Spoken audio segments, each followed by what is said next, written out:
नमस्कार, स्वागत है आपका हमारे इस प्रोग्राम में। सबसे पहले तो मैं अपने दर्शकों से कहना चाहता हूं कि इस भगवे रंग के कुर्ते को पहन देख करके आप ये ना समझें कि मैंने भगवा रंग इसलिए पहना हुआ है क्योंकि मैं भारतीय जनता पार्टी का समर्थक हूं या भारतीय जनता पार्टी मैंने ज्वाइन कर ली। मैं आप अपने सभी दर्शकों को बताना चाहता हूं कि मंगलवार मेरा व्रत रहता है, तो अमूमन मैं इस रंग का ही जो है वस्त्र धारण करता हूं। और हालांकि इस वस्त्र धारण करने से मेरी बीजेपी की मानसिकता से कोई लेना देना नहीं है। आज इस एक बहुत ही महत्वपूर्ण विषय मैं आपके समक्ष लेकर के आया हूं, और ये जो विषय है ये उत्तर प्रदेश की राजनीति में एक बड़ा उफान और एक बड़ा उछाल लाने वाला विषय है, जिसको मैं आपके सामने आज प्रस्तुत करूंगा। मेरे बड़े ही करीबी, और मैं खास तौर से मैं ये कह सकता हूं कि वो पूरे पत्रकारिता जगत के जितने भी तमाम पत्रकार हैं जो दिल्ली की मीडिया में खास तौर से हैं, उनके बहुत ही करीबी माने जाने वाले कांग्रेस के पूर्व नेता और इस समय भारतीय जनता पार्टी का वरिष्ठ नेता श्री आरपीएन सिंह जी के विषय में है। और ये इसलिए है क्योंकि आज अगर हम बात करें पूर्वांचल की, पूर्वांचल में योगी आदित्यनाथ जी का चेहरा सबसे बड़ा है। और आज नहीं, पिछले लगभग 30 सालों से, जब से मैं ये कह सकता हूं कि जब से उन्होंने वहां पे सांसद का चुनाव लड़ा था स्वर्गीय महंत अवैधनाथ जी के बाद से, तब से जो सबसे बड़ा चेहरा, क्योंकि सिर्फ उनके ये माना जाता था, ये मैंने खुद अपनी आंखों से देखा, मैंने लोगों से बातचीत की थी, मैं उस समय चुनाव में, जब सबसे पहला चुनाव मैंने 2002 में विधानसभा का कवर किया था, तो मैंने देखा था कि अगर योगी आदित्यनाथ जी उस समय जब कहीं भी किसी क्षेत्र में अगर सिर्फ एक प्रचार और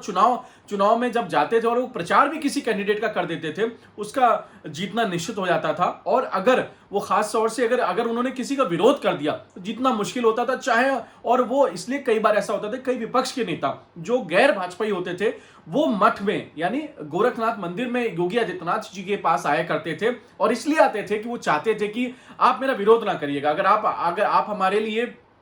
आप जाकर के प्रचार मत करिए लेकिन विरोध मत करिए। चलिए इस बात को यहीं पे छोड़ते हैं, और मैं बताना चाहता हूं कि पूर्वांचल में, जैसे मैंने आपसे बताया कि सबसे बड़ा चेहरा योगी आदित्यनाथ जी का था, और जब से वो मुख्यमंत्री बने उत्तर प्रदेश के, तो वो प्रदेश के सबसे बड़े चेहरे बन गए। यानी जो सबसे बड़ा चेहरा देश का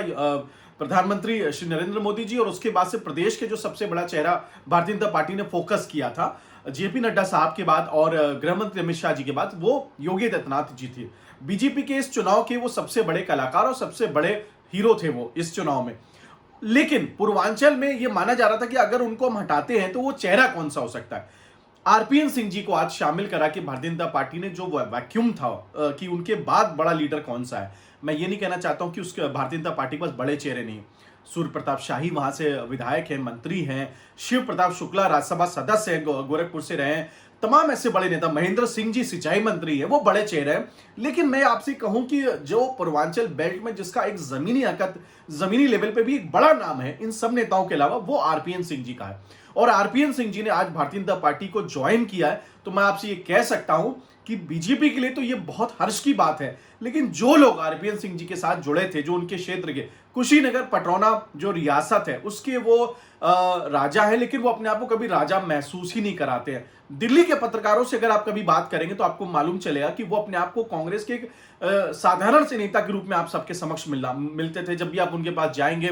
वो आपको चाय पिलाएंगे, समोसे खिलाएंगे, जो भी उनके, आप अगर कभी उनसे मुलाकात करने जाएंगे। और ये स्थिति उनकी तब भी थी जब वो देश के गृह राज्य मंत्री थे, जब वो देश के पेट्रोलियम मिनिस्टर थे, क्योंकि उस समय भी अगर आप उनके कार्यालय पे मिलने जाएंगे तो आपके साथ वो जिस नम्रता के साथ मुलाकात करते थे, मुझे लगता है कि देश की राजनीति में ऐसे बहुत चुनिंदा नेता हैं जो आपसे इतनी नम्रता के साथ मुलाकात करते हैं। हाँ, भारतीय जनता पार्टी में ऐसे नेताओं को हम जरूर देख सकते हैं, लेकिन कांग्रेस कल्चर में ये नेता कम थे जो कि एरिस्टोक्रेटिक लीडर्स जिनको बोला जाता था। और क्योंकि यूपीए 1 और यूपीए 2 की जो सरकार थी, इन दोनों सरकारों में थोड़ा सोफिस्टिकेटेड, थोड़ा जिसको हम कहते हैं ना अंग्रेजी कल्चर के मिनिस्टर ज्यादा थे। अक्सर ऐसा होता था, मेरे साथ खुद ऐसा हुआ कि मैं जब अपने पूर्व चैनल से मैं एक बार एक नेता की बाइट लेने गया, तो उन्होंने बोला कि आप अंग्रेजी चैनल से होंगे तो ही मैं आपको बाइट दूंगा, क्योंकि उस समय मुझे ये समझ में नहीं आया था। मुझे काफी दिनों बाद ये जानकारी लगी कि वो अंग्रेजी चैनल को इसलिए बाइट देना चाहते थे क्योंकि जो गांधी परिवार था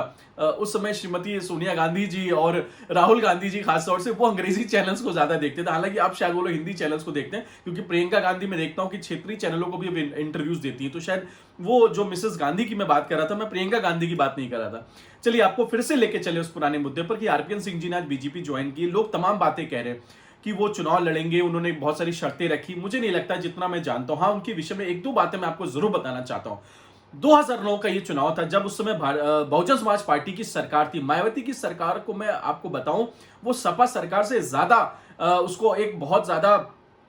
ये माना जाता था कि बहुत मजबूत सरकार, क्योंकि 2007 में लगभग कई 2 दशकों के बाद से एक एब्सोल्यूट मेजॉरिटी की सरकार आई थी 2007 में बीएसपी की, तो उसको बहुत मजबूत माना जाता था। सोनिया गांधी तक जो है वो मुलाकात करने के लिए, जब वो मुलाकात जब एक उपराष्ट्रपति चुनाव को लेकर के एक बार मुलाकात उनकी हुई, तो पूरे देश में खबर बनी कि मायावती जो है को लेने के लिए स्वयं खुद सोनिया गांधी जी उनको लेने आई थी, उनको अपने घर के बाहर। ये बड़ी बात थी, जबकि उस समय यूपीए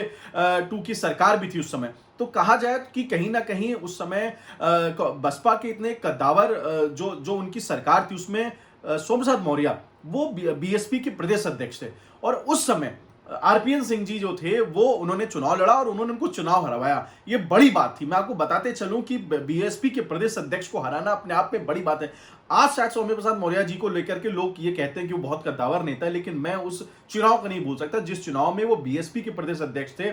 आज तो वो ना समाजवादी पार्टी के प्रदेश अध्यक्ष है, ना वो बीजेपी में भी प्रदेश अध्यक्ष नहीं थे, और मंत्रालय उनके पास ठीक ठाक था, लेबर मिनिस्ट्री थी उनके पास। समाजवादी पार्टी में वो आए हैं, आज वो बड़ी बड़ी बातें कर रहे हैं, लेकिन जो उनकी औकात और हैसियत मैं बात करूं, जो उनकी अपनी राजनीतिक हैसियत जो उनकी थी बसपा में, मुझे लगता है कि अब तक उतनी बड़ी राजनीतिक हैसियत उनकी ना बीजेपी में जो हुई थी, और अब समाजवादी पार्टी में तो मैं अभी नहीं कहूंगा क्योंकि बहुत जल्दी होगी। लेकिन आरपीएन सिंह एक ऐसे साधारण से नेता जो बहुत चिल्ला की बात नहीं करते, आप उनको प्रवक्ता के रूप में भी अगर आपने उनको टीवी चैनल्स पर देखा होगा तो बहुत ही सहज, बहुत ही नम्र लीडर्स में उनकी गिनती होती थी। कांग्रेस में कई ऐसे नेता आपको दिखते होंगे जो हमेशा कई बार एग्रेसिव होकर बातचीत करते थे, लेकिन आरपीएन सिंह जी ऐसे नेताओं में से नहीं थे। और आज मैं उनको पुनः इस बात के लिए जरूर मैं बोलूंगा, क्योंकि वो बहुत दिनों से काफी वैक्यूम उनकी लीडरशिप थी, उनके पीछे एक बहुत बड़ी जेंट्री है पूर्वांचल में। और मैं आपको बताते चलूं कि मेरी खुद जब कांग्रेस के बड़े लीडर से जब मेरी बात 2014 के चुनाव में हो रही थी, तो वो उनका ये कहना था, साफ कहना था कि अगर कांग्रेस पार्टी के कुछ अगर लोग पूर्वांचल से अगर कोई एक सीट अगर आएगी तो कुशीनगर की आएगी। हालांकि 2014 में ऐसा नहीं हुआ, चुनाव वो हार गए। राजेश पांडे जो थे वहां पे, उनसे वो चुनाव हारे थे 2014 में बीजेपी के कैंडिडेट से। और आपको बताते चलो कि उस समय आखिरी चरण था, जितना मुझे याद अगर आ रहा है, तो उस समय भी प्रधानमंत्री नरेंद्र मोदी जी ने भी उनकी रैली में आकर के खास तौर से उनके लिए बोला था कि आपके यहाँ से तो सड़क परिवहन मंत्री, आपके यहाँ से तो केंद्रीय मंत्री है, फिर भी आपके यहाँ की सड़कें इतनी अच्छी नहीं है, विकास नहीं हुआ। तो कहीं ना कहीं मोदी जी ने भी बोला था, ये बड़ी बात थी कि एक इतने बड़े कद्दावर नेता के बारे में वो बोल रहे थे खास तौर से, क्योंकि उनको मालूम था कि ये एक अपने आप में एक बड़ी कॉन्स्टिट्यूएंसी थी।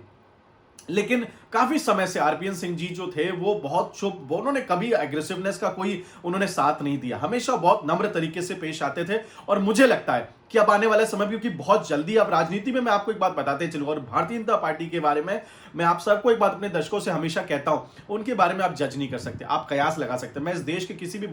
जितने बड़े से बड़े पत्रकार अपने आप को जो कहते हैं, जो स्टूडियो में बैठ के डिस्कशन करते हैं, मैंने पहले भी अपने कई सारे प्रोग्राम्स में बोला है, बीजेपी की रणनीति के बारे में वो कतई अंदाजा नहीं लगा सकते, क्योंकि जो बीजेपी की जो रणनीति, जो स्ट्रैटेजी होती है, वो सिर्फ और सिर्फ, अगर मैं बात करूं तो बहुत कम लोगों के बीच में होती है। और निश्चित रूप से मैं उनका नाम नहीं लूंगा, लेकिन शायद आप समझ गए होंगे कि वो किन की रणनीति होती है, और उनके विषय में जानना, फ्यूचर के बारे में बीजेपी की स्ट्रैटेजी को, ये नामुमकिन है। मुझे नहीं लगता ये कोई भी बड़ा पत्रकार दावा कर सकता, और अगर किसी का दावा साबित होता है तो ये एक तुक्का सा लग सकता है। लेकिन वो स्ट्रैटेजी जो है अब बीजेपी ने क्या बनाई उत्तर प्रदेश, क्योंकि आज 3 बड़े दिग्गज नेता वहां मौजूद थे, खासतौर से जो यूपी के दोनों डिप्टी सीएम, प्रदेश अध्यक्ष, उन्होंने इनकी ज्वाइनिंग कराई है। बहुत कम लोगों के लिए इतनी